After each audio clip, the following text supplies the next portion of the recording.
And for our transcriptionist, I'm going live now.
Thanks for joining us, everyone. We are just going to wait a couple minutes to allow, or I guess a couple more seconds at this point, to allow a few other folks to join in, and I'm going to drop the link for captioning in the chat.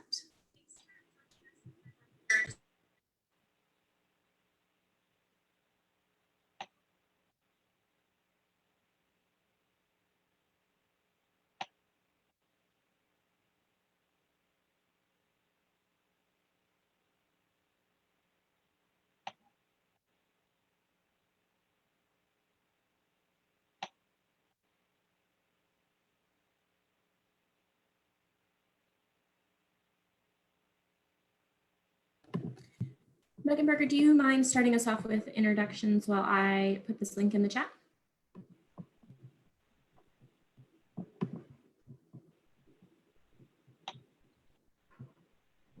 Hi, everyone. Welcome to Disability Rights Maryland's Facebook Live question and answer session.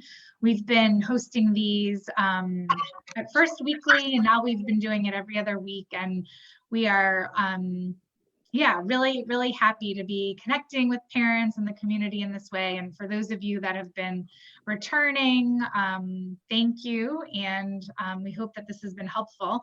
So Disability Rights Maryland is the state of Maryland's protection and advocacy agency. And we are congressionally mandated and charged with advancing and protecting the civil rights of individuals with disabilities, including students with disabilities. And we are all with Disability Rights Maryland's education team.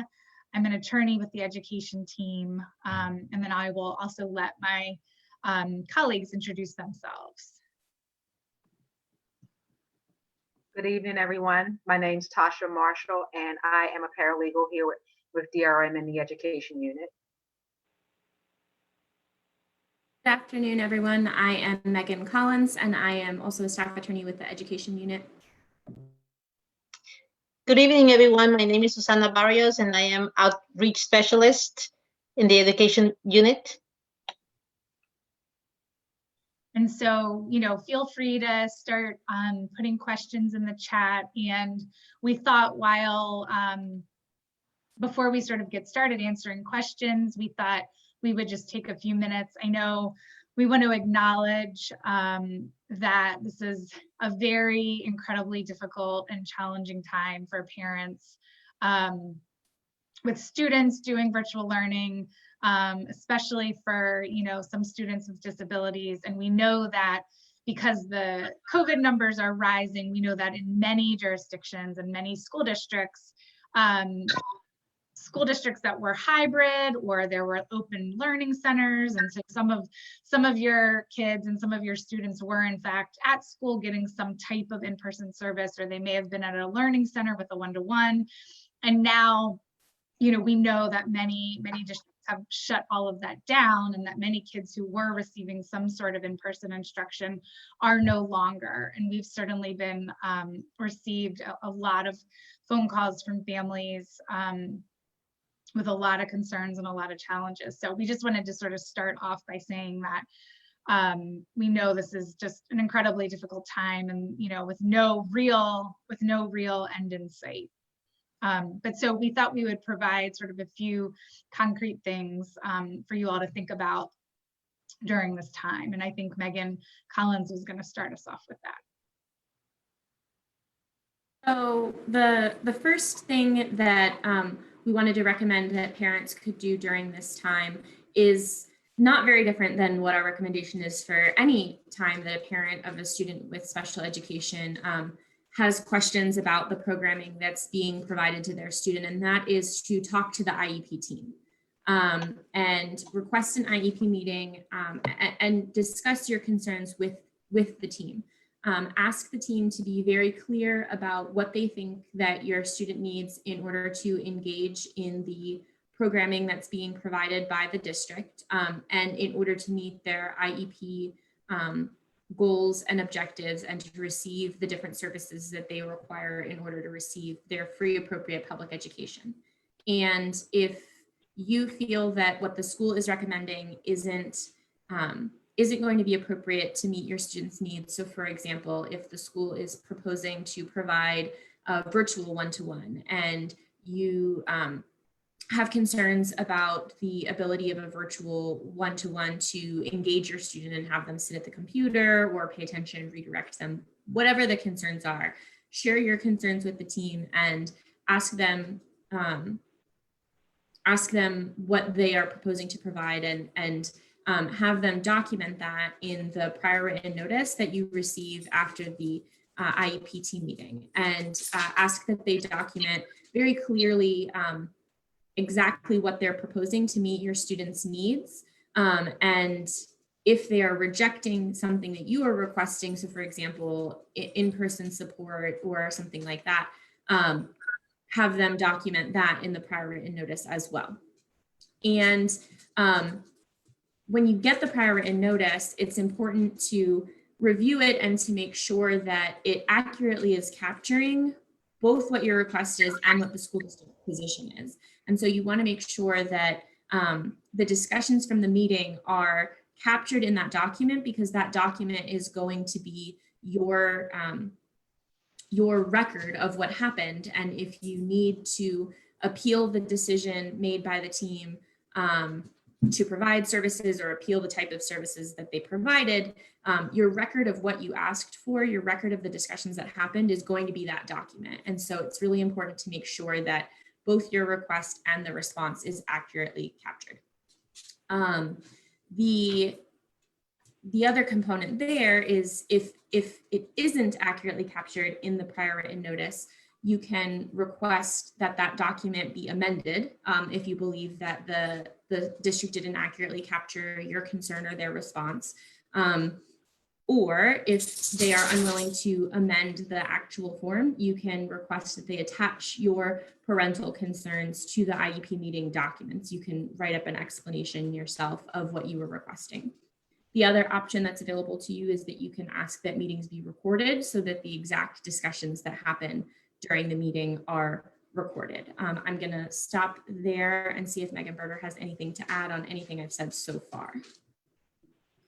I just wanted to add, I think the prior written notice is really important. And a lot of times when we'll have families reach out to us and we'll review the prior written notice, or it happens, in cases where we're representing, and you review and you read through the prior written notice afterwards. And it is not infrequent that the prior written notice does not sort of capture everything that the parent thought, you know, happened and discussed and was decided in the meeting. And so I just want to emphasize that it's really important to make sure that you read the document, and, you know, and don't be shy in sort of going back to the IEP chair. So what you'll do is you'll just send an email to the IEP chair, the IEP coordinator, saying, I reviewed the prior written notice. I don't believe it accurately reflects what, you know, I requested and what the team decided. I requested, and just lay it out in the email and ask that, and as Megan said, ask that the prior written notice be amended to reflect what you requested. Yeah, and again, you know, if they don't agree to that, then you can do it as an amendment. But just to reassure parents that going back and asking for an amendment to the prior written notice is something that happens. You know, you shouldn't be timid about it, because it's something that we do all the time when we're representing in cases, and something that the IEP chair or coordinator will be very familiar with. And that's just sort of preserving the record and making sure that everything's clear if you do decide to contest services down the road. And a question. And then, sorry, I was just going to say, and also prior written notice, the IEP team has to send you, the parent, the prior written notice within 5 business days after the IEP meeting. So you just want to make sure that once that 5th business day rolls around, if they haven't sent it to you yet, send an email to the IEP chair and ask that they send it to you. And a question just came into the chat. What if the school system says they're not going to provide any in-person services? So there's 2 points I want to make here. One, anytime the school system refuses to provide a service that you think is necessary to meet your students' needs, they should document that refusal in the prior written notice that we've been talking about, and you will have a right to appeal that decision. You can request mediation, or you can request a due process hearing in order to address your disagreement with the school team. And they should provide you with the prior written notice. They should also provide you with information on how to request mediation and pursue due process. I can also, I'm going to ask Susanna while I'm finishing my explanation to help send me the link to that information so I can put it in the comments as well, for parents to be able to find those forms on their own. The other thing I want to say, during these times in particular, if there is a specific service that school districts are refusing to provide, let me take a step back. Really, anytime that there's disagreement, it's helpful to have support, to have data for what you are requesting and why you think it's necessary. So for example, using this example of in-person services, if the district says they're not going to provide in-person services for your student, it's important that, like we said, you ask the team to be very clear about what they think your student needs. And so if the team is in agreement that your student can't benefit from a virtual learning environment, it would be important to have that documented in IEP team discussions, so that when you are appealing that decision, you can discuss at mediation or say in a due process hearing that the team is in agreement about that.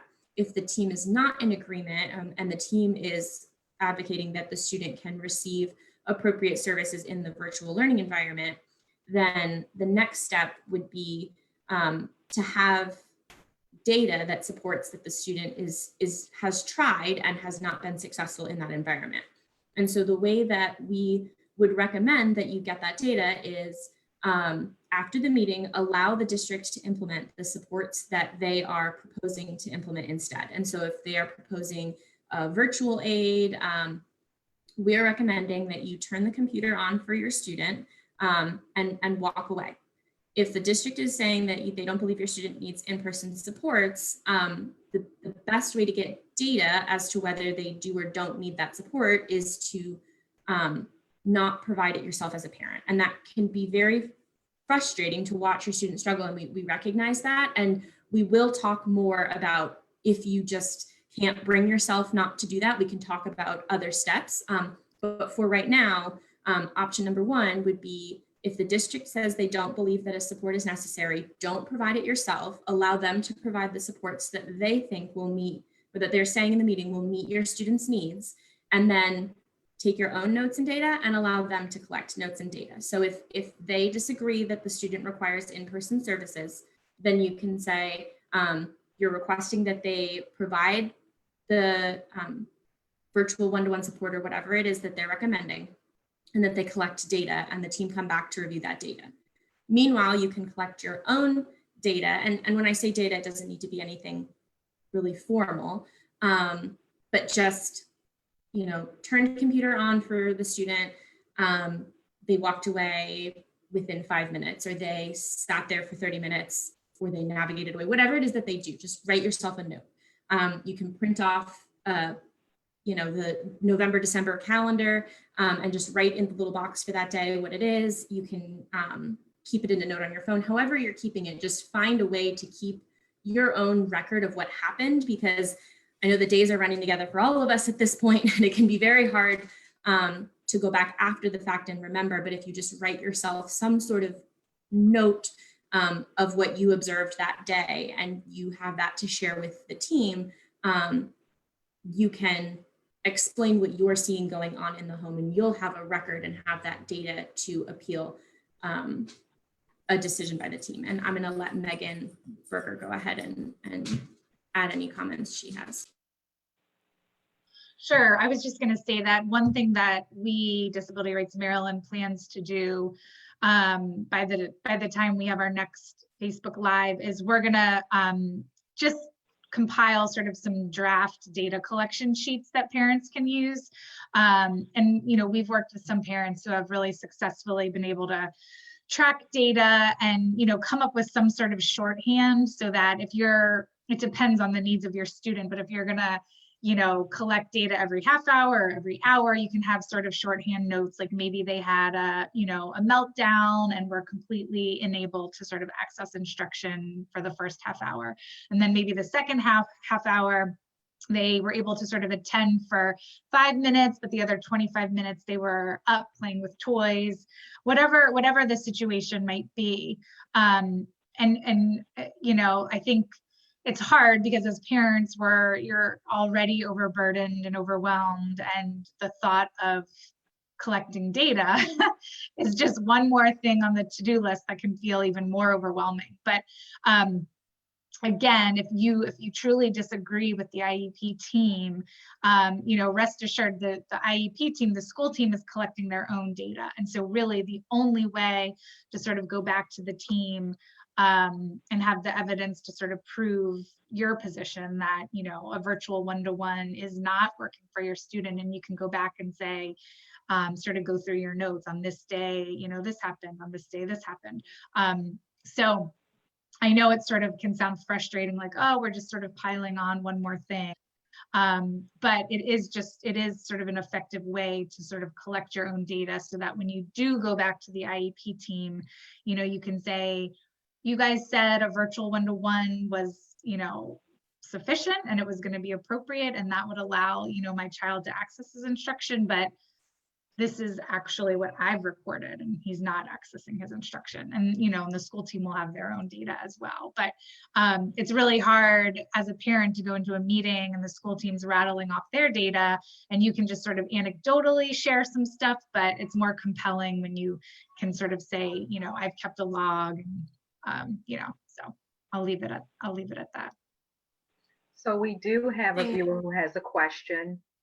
So I saw that, and I wanted to just really quickly add one thing first, because I had left off. I mentioned if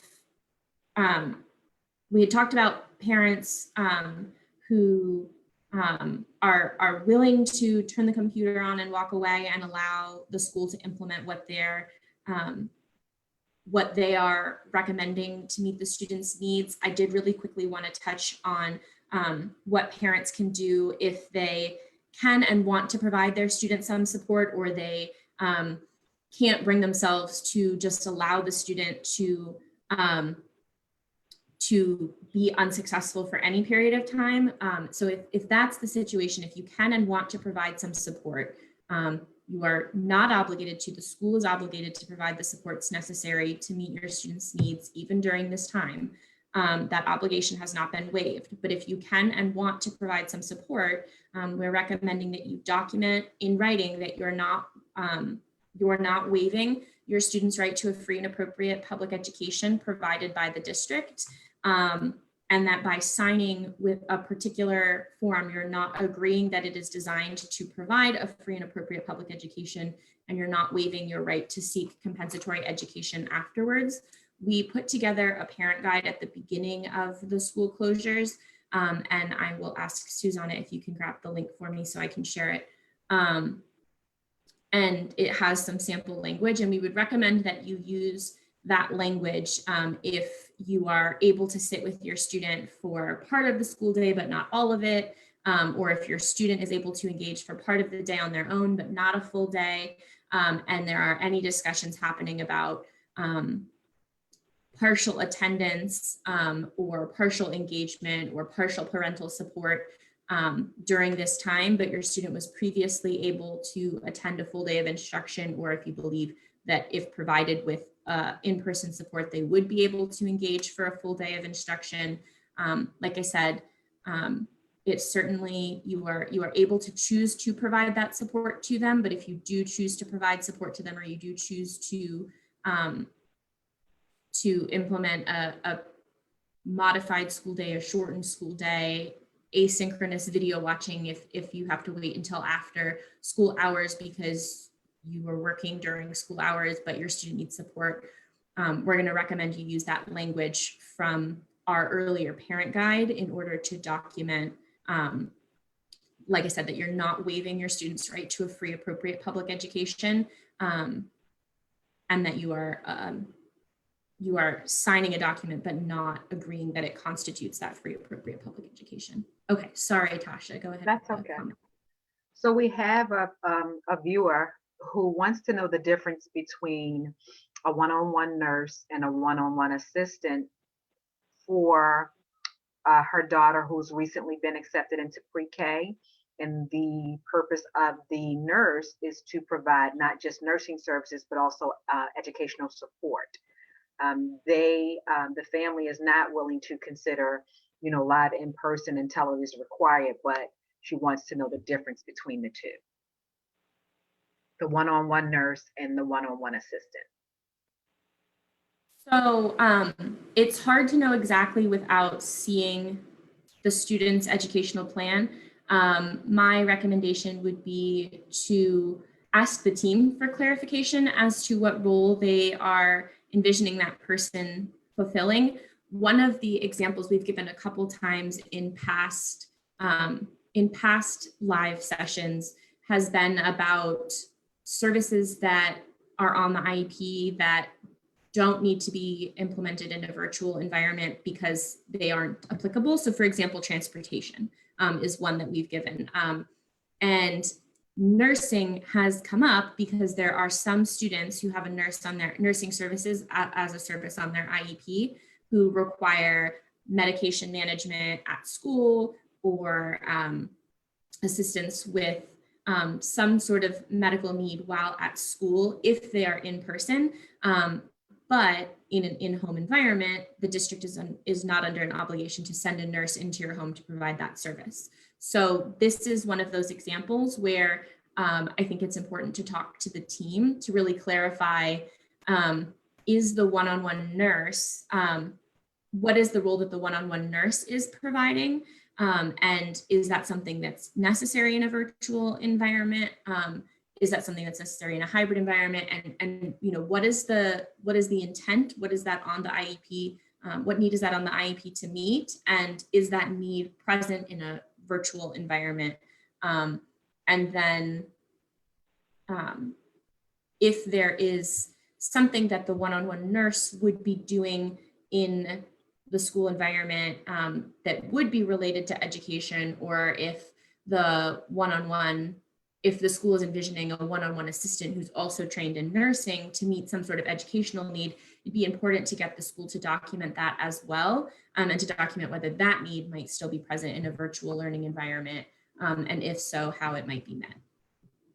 And Megan, some additional information that the parent provided is that the student needs full support as the student is nonverbal and has autism.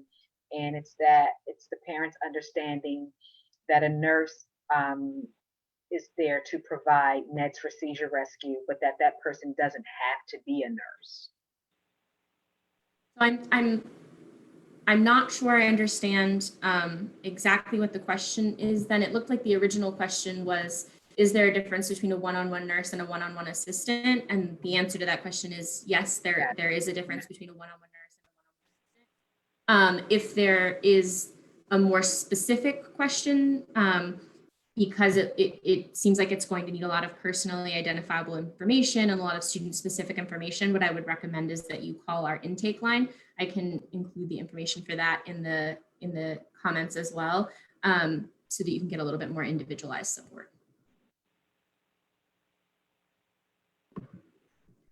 And then in the meantime, Megan, if you could talk a little bit about what parents can do if they get their notes and data, the school has taken notes and data, and the team comes back and still says, you know, their hands are tied. They either agree that the student needs in-person services, but they aren't providing that as a district, or don't feel that it's safe. What can parents do at that point?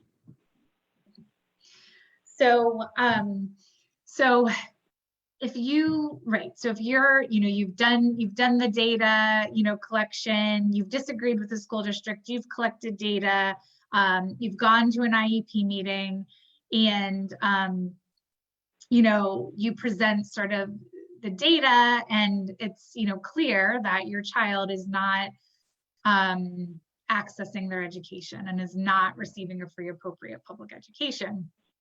But the school system is saying, well, sorry, we agree, they need this or they need that, but COVID, our hands are tied. Like, we as a district have a policy, we're just not doing that. So some of that language is, red flags. And again, was something that Megan Collins mentioned earlier, is parents may want to consider putting the school system on notice before the IEP meeting, that you want to record the meeting, because again, it captures, everything that's said. And if you want to sort of, contest that, one of the things that you can do is you can file a complaint with the Maryland State Department of Education, with MSDE.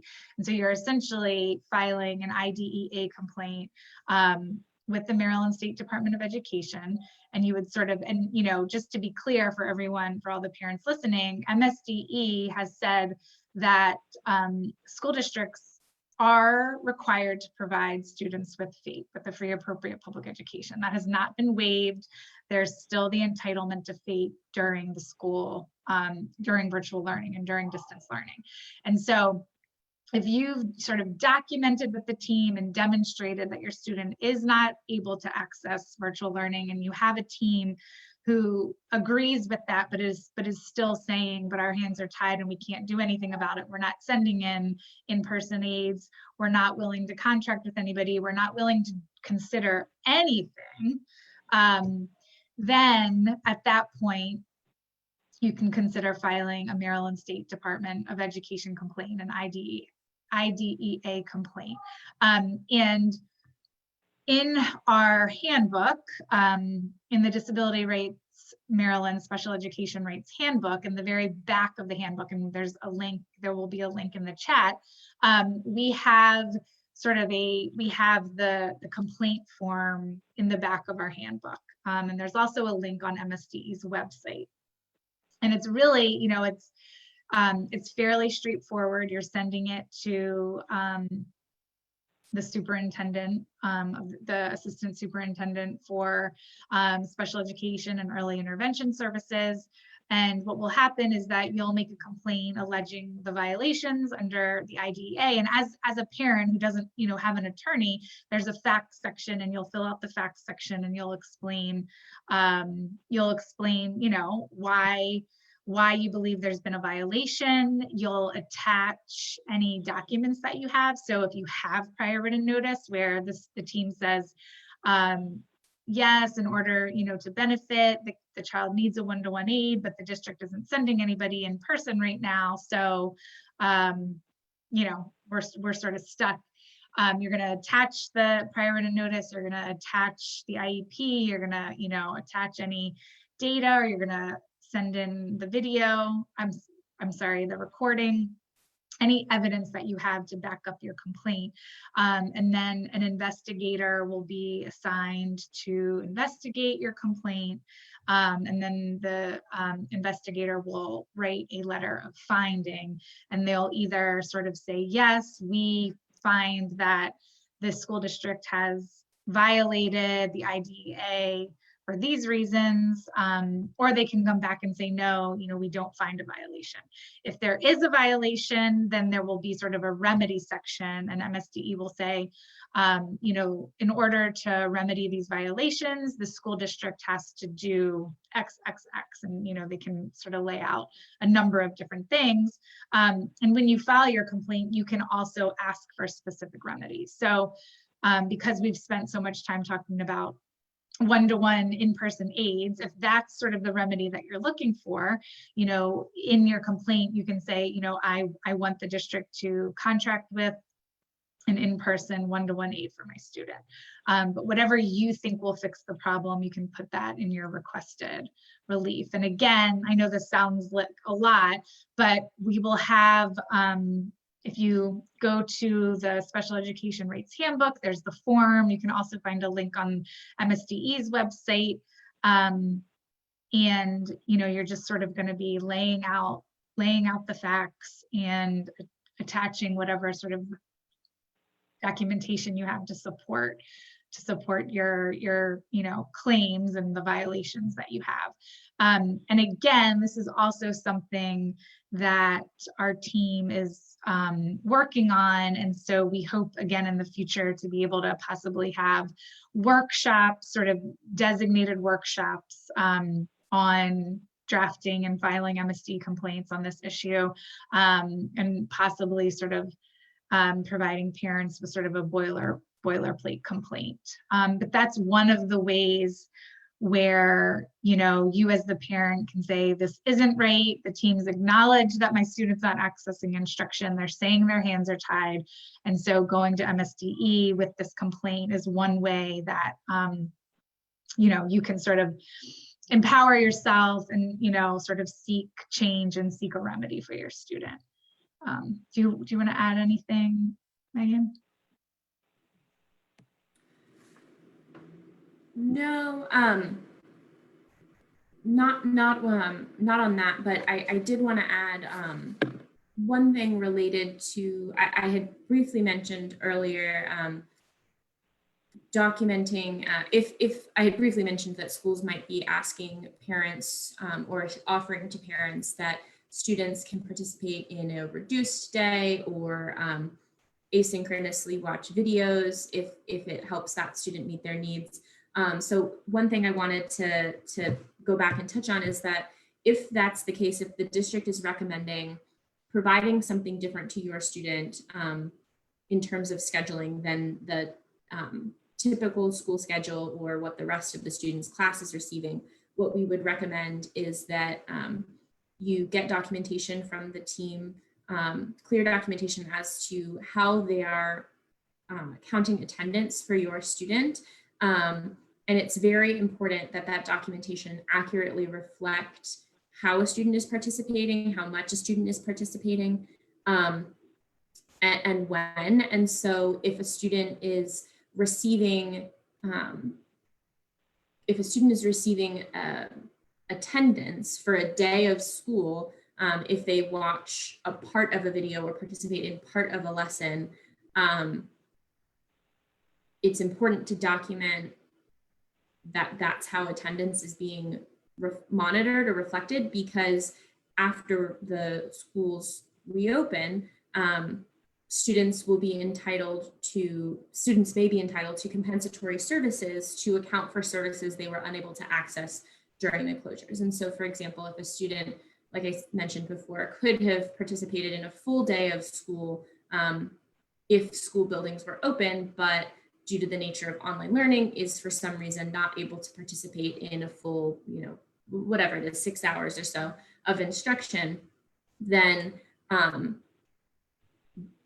if it's documented that they participated in 1 hour this day, 2 hours this day, or 2 hours every day because the schedule was modified, or 30 minutes of a video, then the team will have that data to look back on after schools reopen, and we'll be able to use that to calculate compensatory education and determine what progress a student might have made had they been provided a full 6 hours of instruction, a full school day of instruction, and how much compensatory education is owed to that student, versus just if a student is marked present for the day, if they attended any portion of instruction, it would be more difficult after the fact to go back and accurately capture how much education they received, or how many hours of instruction they received, what opportunities they were presented with, if the only data that the school is keeping is just an attendance log that shows the student marked present for that day.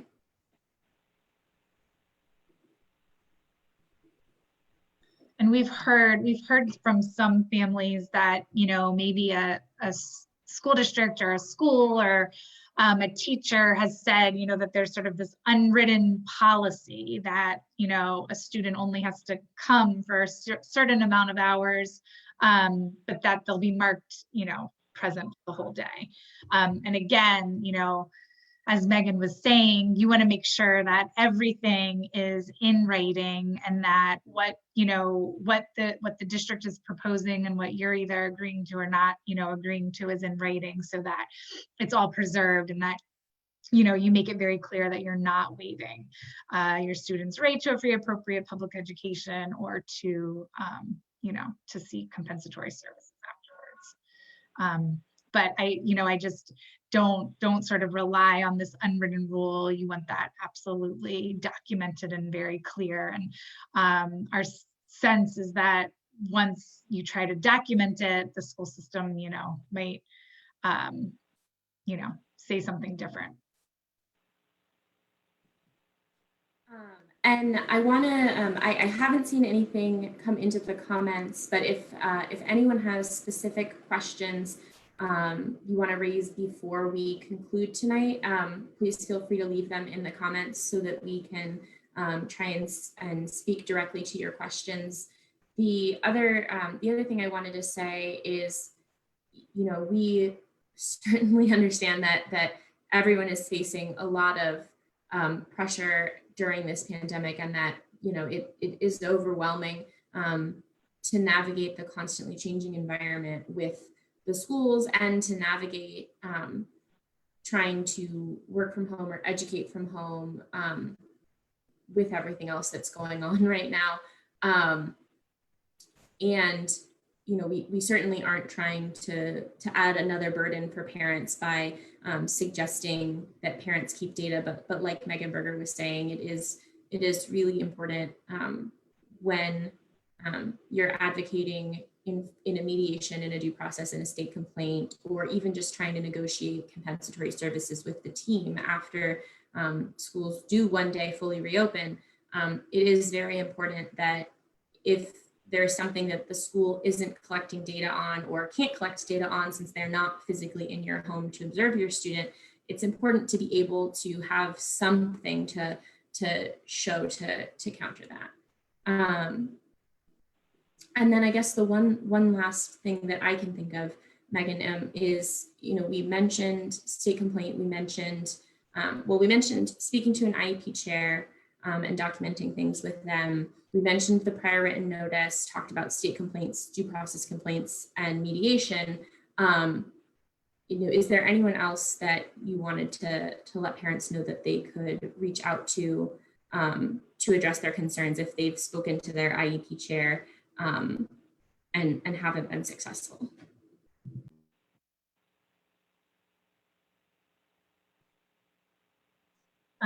You know, I think we're generally, you know, with parents who are just, you know, so incredibly frustrated. You know, you wanna make sure that your IEP chair, your teacher, the principal's aware of your concerns.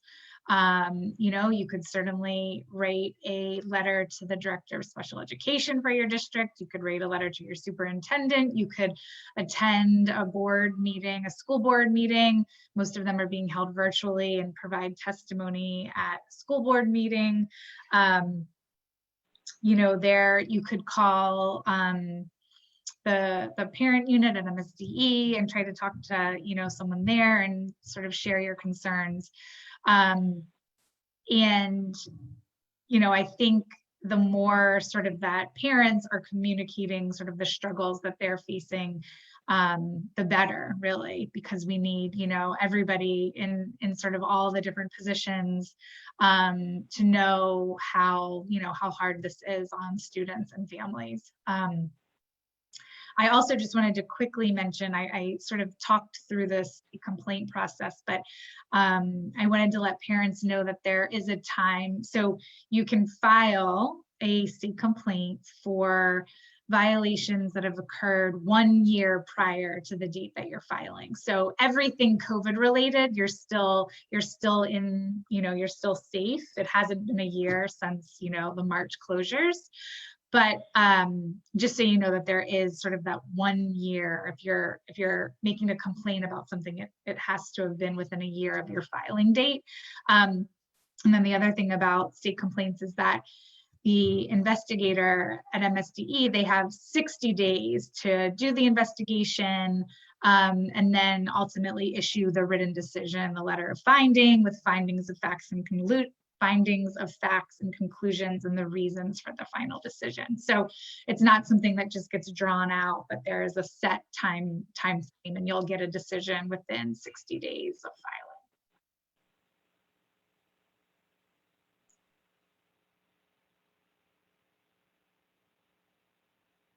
If there aren't any more questions, then we will wrap up for tonight. Thank you to all of those who participated. And next Wednesday is Thanksgiving. We will not, or the day before Thanksgiving, but we won't be hosting a session next week, but we will be back the following week. And if people have suggestions for things that they would like to have us, you know, talk through, or different questions, feel free to reach out to us. And thanks again, everybody, for your participation. Thanks, everyone. I included Susanna's contact information in one of the comments. So if anyone has a specific request, like Megan Berger said, for questions for assistance, or if there is a workshop you think would be helpful for us to put together to support you and other parents, or a format that might work for that type of workshop, please feel free to reach out and suggest that. Thanks, everyone.